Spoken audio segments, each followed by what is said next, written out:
இப்போ எல்லாருமே பண்றாங்க இந்த நோஸ் ஜாப்னு சொல்லி எல்லாருமே பண்றாங்க. இது வந்து இன் கேஸ் வந்து மைனஸா போச்சுனா என்ன டாக்டர் பண்றது? இல்ல ஆக்சுவலா நீங்க கன்சல்டேஷன் வந்து ரொம்ப ரொம்ப இம்பார்ட்டன்ட். இந்த சர்ஜரியில் வந்து மெயின் திங் வந்து பார்த்தீங்கன்னா கன்சல்டேஷன். அதாவது பேஷண்ட் நம்மக்கிட்ட வரும்போது அவரோட எக்ஸ்பெக்டேஷன்ஸ் என்ன, 8 months பண்ணி 1 year கழிச்சு we plan for that. அது வரைக்கும் அசிங்கமாக இருந்துச்சுன்னா பட் ஏன்னா இப்போ நம்ம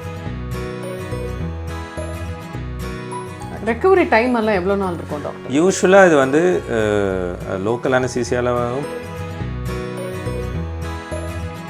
rhinoplasty procedure any kind of corrections நம்ம பண்ணி நல்ல ரிசல்ட் கொடுக்கலாம். யூஸ்வலாக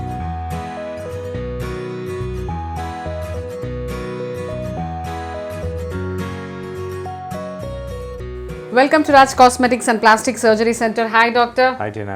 சார், இன்னைக்கு உங்களோட ஃபேவரட்டான ஒரு டாபிக் தான் நம்ம டிஸ்கஸ் பண்ண போகிறோம், ரைனோபிளாஸ்டி. Rhinoplasty, okay.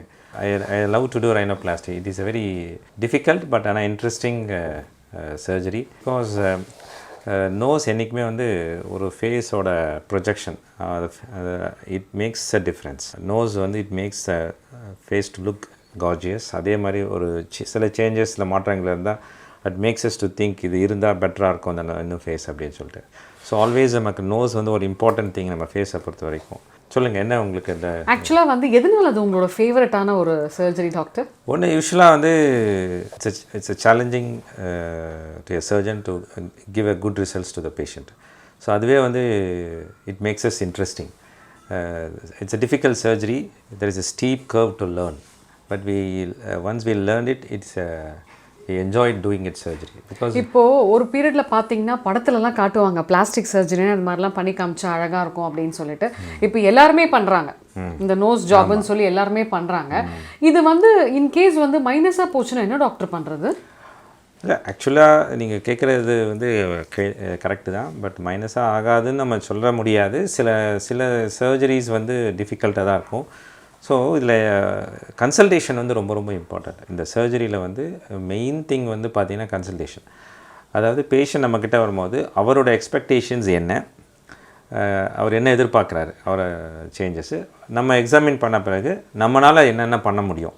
ஸோ இப்போ அவர் எதிர்பார்க்குறதும் நம்ம என்ன பண்ண முடியுங்கிறதும் நம்ம அவர்கிட்ட டிஸ்கஸ் பண்ணிவிட்டு இதுதான் என்னால் பண்ண முடியும், இவ்வளோ தான் என்ன ரிசல்ட் கொடுக்க முடியும் அப்படின்னு சொல்லிட்டு நம்ம ஒரு கன்சென்சஸ்க்கு வரும்போது அதில் அவர் சாட்டிஸ்ஃபை ஆனார்னா நம்ம சர்ஜரி ப்ரொசீட் பண்ணுறோம். ஸோ சர்ஜரி யூஸ்வலாக நம்ம வந்து எக்ஸ்பெக்டேஷன்ஸ் நிறையா இருக்குது, நம்மளால் இவ்வளோ தான் பண்ண முடியும் அப்படிங்கிறத பேஷண்ட்டுக்கு முதலே சொல்லிட்டோம்னா ஒன்று அவர் சர்ஜரி வந்து டிஃபர் பண்ணிடணும். இதெல்லாம் பாசிபிள் கிடையாது, இதுதான் பாசிபிள்னு சொல்லிட்டு. ஸோ ஒன்ஸ் அந்த கன்சென்சஸ் வந்துட்ட பிறகு நம்ம சர்ஜரி பண்ணலான்னு முடிவு பண்ணோம்னா நம்ம வந்து நம்மளால் என்ன பண்ண முடியுங்கிறத அவரும் புரிஞ்சுக்கிட்டாருன்னா நம்ம நினச்ச மாதிரி ஓரளவு பெஸ்ட் ரிசல்ட்ஸு கொடுக்க முடியும். சில நேரத்தில் நம்ம வந்து ஓப்பன் பண்ண பிறகு சில டிஃபிகல்ட்டிஸ் வரலாம், அதனால் சில ப்ராப்ளம்ஸ் வந்து நம்ம ரிசல்ட்ஸ் கொடுக்க முடியாமல் இருக்கலாம். But most of the time we give a good result. சில நேரத்தில் வராத சமயத்தில் we try to do a revision rhinoplasty also.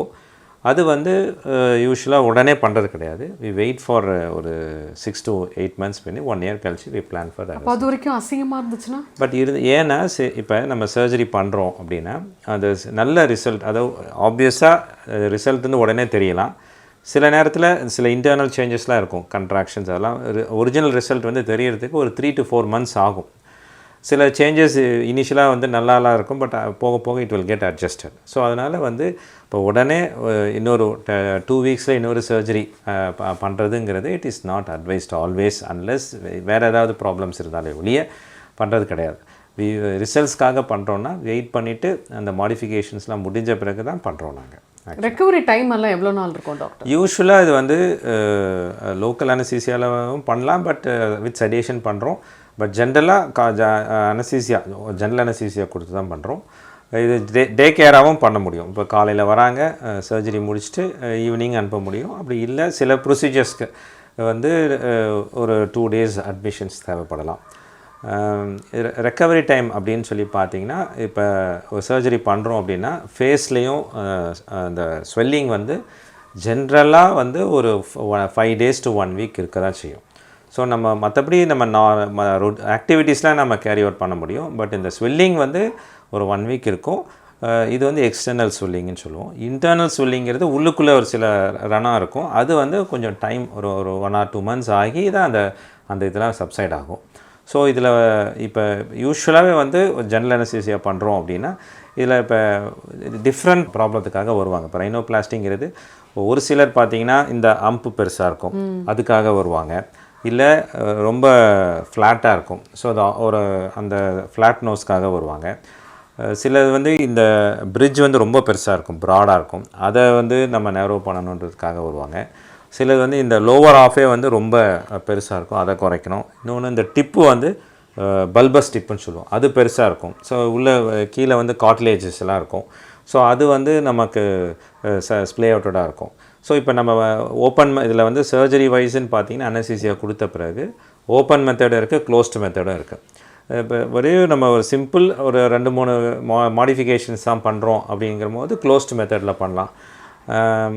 இன்னொன்று ஓப்பன் மெத்தடுங்கிறது இந்த சின்னதாக ஒரு இன்சிஷன் மட்டும் தான் இங்கே தெரியும், அதிலே வந்து ஓப்பன் பண்ணிவிட்டு ஃபஸ்ட்டு வந்து அந்த ப்ளீடிங்கை கண்ட்ரோல் பண்ணுறதுக்காக ஒரு சொல்யூஷன் இன்ஜெக்ட் பண்ணிவிட்டு இந்த ஒரு இன்சிஷன் போட்டு அதை எலிவேட் பண்ணிவிட்டு அந்த காட்லேஜ் வரும், அந்த காட்லேஜ் ஐடென்டிஃபை பண்ணி அதை செப்பரேட் பண்ணிவிட்டு தென் அது ரெண்டுத்துக்கும் நடுவில் போகும்போது அந்த செப்டம் வரும். செப்டமை செப்பரேட் பண்ணி அதில் நமக்கு ஒரு எல் ஷேப்டாக மெயின்டைன் பண்ணிவிட்டு மீதி காட்லேஜை ஹார்வெஸ்ட் பண்ணிக்குவோம். பிகாஸ் அதை வேறு எதுக்காவது யூஸ் பண்ணுவோம். இன் அடிஷன் டு தட் அப்புறம் மேலே போகும்போது அந்த மேலே இருக்கிற காட்லேஜ் இருக்கும், அதை ஓப்பன் பண்ணுவோம். அதுக்கப்புறம் வி வில் ரீச் த போனுக்கு போன பிறகு அங்கே ஏதாவது அம்பு இருந்ததுன்னா அதை ரேஸ்ப் பண்ணி அதை ஷார்பன் பண்ணுவோம். இல்லை அதை நம்ம ஆக்மெண்ட் பண்ணோன்னா ஜென்ரலாக ஒரு மினிமலாக ஆக்மெண்டேஷன் தேவைன்னா நம்ம காதில் இருக்கிற காட்லேஜும் செப்டம் தண்டு மூக்கு நடுவில் இருக்கிற தண்டு அதை யூஸ் பண்ணாவே அது நமக்கு ஆக்மெண்டேஷன் கிடைக்கும். சப்போஸ் சில பேருக்கு நிறைய தேவைப்படுது அப்படின்னா then we go to the செஸ்ட்டில் இருக்கிற காட்லேஜை அதை எடுத்து அதை ஷேப் பண்ணி அதை வந்து நம்ம வைப்போம். ஸோ இந்த ப்ரொசீஜர் முடிஞ்ச பிறகு then we will do that. ப்ராடாக இருக்குது அப்படின்னா அது போனை பிரேக் பண்ணி பக்கத்தில் கொண்டு வரும், அது வந்து ஆஸ்டியோடமின்னு சொல்லுவோம். அது 1 level 2 level ஆஸ்டியோடமி இருக்குது. அதை பண்ணிட்டோம்னா அந்த பிரிட்ஜை வந்து நேரோ பண்ண முடியும். ஃபைனலாக இதெல்லாம் முடிஞ்ச பிறகு தென் நம்ம இங்கே வந்து அந்த காட்லேஜ் இருக்கும், அந்த காட்லேஜை வந்து நேரோ பண்ணி ஷார்பன் பண்ணணும். ஷார்பன் பண்ணி அதை ட்ரிம் பண்ணி ஷார்பன் பண்ணும்போது இந்த டிப்பு வந்து கொஞ்சம் இதுவாகும். இன் அடிஷன் டு தட் சில பேருக்கு வந்து நான் சொன்ன இந்த ஃபிசிக்கல் டிஃபார்மிட்டி இல்லாமல் ஃபங்க்ஷனல் ப்ராப்ளத்துக்காகவும் ரைனோபிளாஸ்டி பண்ணுவோம்.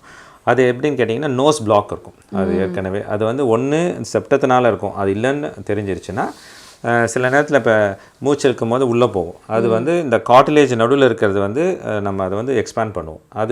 அது வந்து லேட்ரல், அதாவது அப்பர் லேட்ரல் காட்லேஜை வந்து அது ஒரு நடுவில் கிராஃப்ட் வச்சு இது பண்ணுற மூலிமா அந்த ப்ரீத்திங் ட்ரபிளை வந்து நம்ம அவாய்ட் பண்ணிக்கலாம். ஸோ இதை பண்ணிவிட்டு இந்த ட்ரிம் பண்ணிவிட்டு இது தேவைன்னா அது எண்ணில் வந்து இதை வந்து நேரோ பண்ணிவிட்டு நம்ம ஒரு ஸ்ப்ளிண்ட் மாதிரி வச்சுட்டு நேசல் பேக் பண்ணிவிடும். இதுதான் ஜென்ரலாக நம்ம பண்ணுற rhinoplasty procedure. Any kind of corrections நம்ம பண்ணி நல்ல ரிசல்ட் கொடுக்கலாம். யூஸ்வலாக வந்து நம்ம பேஷண்ட் வந்து ஒரு ப்ராப்ளத்துக்காக தான் வருவாங்க.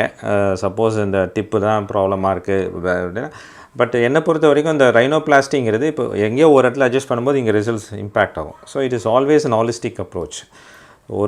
நம்ம என்ன ப்ராப்ளம் வேணாலும் அது எல்லாமே கரெக்டாக என்ன தேவையோ அது எல்லாத்தையும் சேர்த்து பண்ணும்போது தான் அவங்களுக்கு நல்ல ரிசல்ட்டை கொடுக்க முடியும். So that is very very important. So nice. Thank you doctor. Thank you.